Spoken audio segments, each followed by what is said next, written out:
আসসালামু আলাইকুম ভিউয়ার্স, চলে গেছিলাম রূপপুরে। আর এই রূপপুরে আপনারা দেখতে পাচ্ছেন চুংচাংয়ের সাথে আমরা কিন্তু বসে আছি। আর এখানে কিন্তু চুংচাং আমাকে দেখে অনেক লজ্জা পাচ্ছে। লজ্জা পেলে হবে না, আমি চলে আসলাম রূপপুর থেকে বেড়াই আবার একটা সুন্দর বাইকে। আর বাইকটা কেমন লেগেছে আমাকে জানাবেন। আর আপনারা জানেন যে বড় বাজার কিন্তু 24 ঘন্টায় জ্যাম থাকে।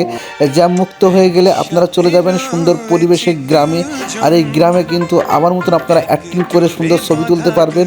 রূপপুরে গেলে কিন্তু আপনারা সুন্দর সুন্দর বড় বড় চুলা দেখতে পারবেন। আর আন্ডারগ্রাউন্ডের যারা আপনারা নাম শুনেছেন, এই সেই আন্ডারগ্রাউন্ড জায়গা। এখানে কিন্তু আপনাকে মাইলকে মাইল কোনো মানুষ থাকবে না, এখানে শুধুমাত্র দেখতে পারবেন মাঠ আর মাঠ। আর এই মাঠগুলো দেখতে দেখতে কিন্তু ভালোই লাগে, কিন্তু সন্ধ্যা লেগে গেলে কিন্তু আর ভালো লাগে না। চলে আসলাম সুন্দর একটা ব্রিজে। আর এই ব্রিজগুলো আপনারা দেখতেই পাচ্ছেন, আমাদের কুষ্টিয়ার কিন্তু ঐতিহ্য সেই ব্রিটিশ আমল থেকে শুরু হয়েছে। কত সালে শুরু হয়েছে এটা কিন্তু আমার জানা নাই। তারপরে চলে আসলাম পৌরসভাতে। যদি আপনার কোনো দরকারি কাজ থাকে সেই দিনটা কিন্তু পৌরসভাতে আপনার শেষে যাবে, চীনা মানুষ আপনাকে চেনবে না। তারপরে সুন্দর অ্যাকোয়ারিয়াম দেখতে পারবেন। আর আপনার পরিবারের যদি হারাই যাওয়ার ভয় থাকে তাহলে আপনারা একই কালারের ড্রেস বানাতে পারবেন, যেরকম আমি এই সিদ্ধান্ত নিচ্ছি বানানোর জন্য।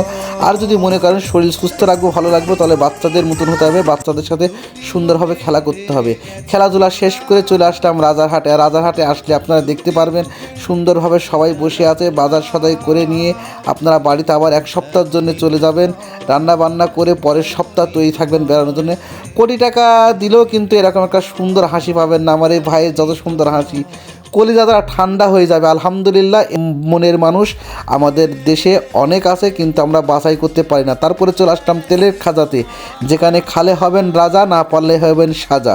কিন্তু দেখতেই পাচ্ছেন তেলের খাজা কিন্তু অনেক কুষ্টিয়ারদের অনেক সুন্দর একটা নাম করার তেলে খাজা। আর এই তেলে খাজা কিন্তু আমাদের কুষ্টিয়ার তেলে খাজা হলেও সারা বাংলাদেশে কিন্তু সাপ্লাই হয়।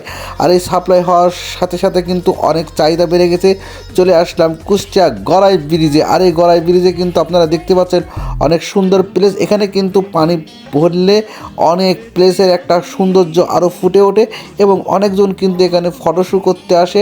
আর এর থেকে কিন্তু আমার কাছে বেশি ভালো লাগে রায়নীতে। আপনারা দেখতে পাচ্ছেন রায়নীর যে একটা পরিবেশ, এখানে মনে হবে যে সুন্দরভাবে আসলে আল্লাহ পাকের যে এত বড় একটা সুন্দর একটা নিয়ামত আমরা কখনো ভুলতে পারবো না। আল্লাহর সবসময় আল্লাহ তাআলার কাছে শুকরিয়া আদায় করতে হবে।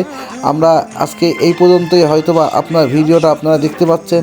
আর একটা সুন্দর ভিডিও আপনার সাথে দেখা হবে, শেষ পর্যন্ত দোয়া করবেন। আল্লাহ হাফেজ।